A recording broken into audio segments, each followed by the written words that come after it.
నమస్తే అన్న, అందరికీ నమస్కారం.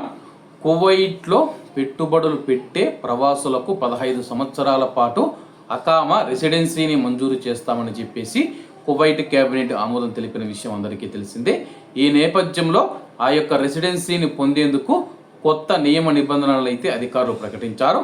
వివరాల్లోకి వెళితే కువైట్లో అర్హులైన విదేశీ పెట్టుబడిదారులకు 15 సంవత్సరాల వరకు చెల్లుబాటు అయ్యే రెసిడెన్సీ అనుమతులను పొందేందుకు వీలు కల్పించే కొత్త ఫ్రేమ్ వర్క్కు కువైట్ కేబినెట్ ఆమోదించింది.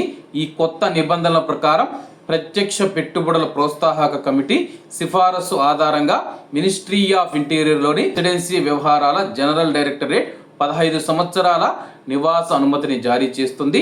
ఈ రెసిడెన్సీ పథకం అథారిటీ ఆమోదించిన పదవులలో ఉన్న పెట్టుబడి సంస్థల యజమానులు, భాగస్వామ్యులు, మేనేజర్లు మరియు సీనియర్ మేనేజ్మెంట్ సిబ్బందితో పాటు వారి యొక్క కుటుంబ సభ్యులకు వర్తిస్తుంది.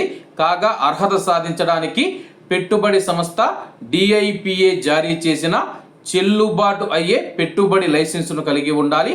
దరఖాస్తుదారులు చెల్లుబాటు అయ్యే పాస్పోర్ట్ మరియు క్రిమినల్ రికార్డు లేని సర్టిఫికెట్ను కూడా అందించాలి. అంటే పీసీసీ సర్టిఫికెట్ని అయితే వాళ్ళకు అందించాల్సి ఉంటుందన్నమాట. పెట్టుబడి సంస్థ కనీసం 5 మిలియన్ల దినార్ల పెట్టుబడి పెట్టాల్సి ఉంటుంది. అంటే 50 లక్షల దినార్ల పెట్టుబడి అయితే పెట్టాల్సి ఉంటుంది.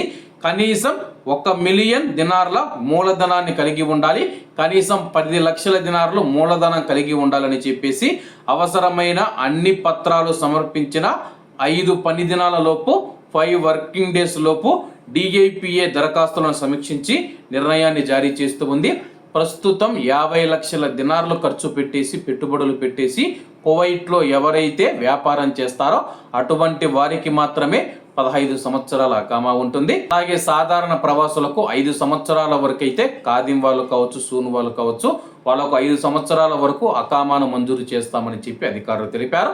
కాబట్టి అందరూ బాగుండాలి, ఎందులో మనం ఉండాలి. అందరికీ నమస్తే అన్న, జై హింద్.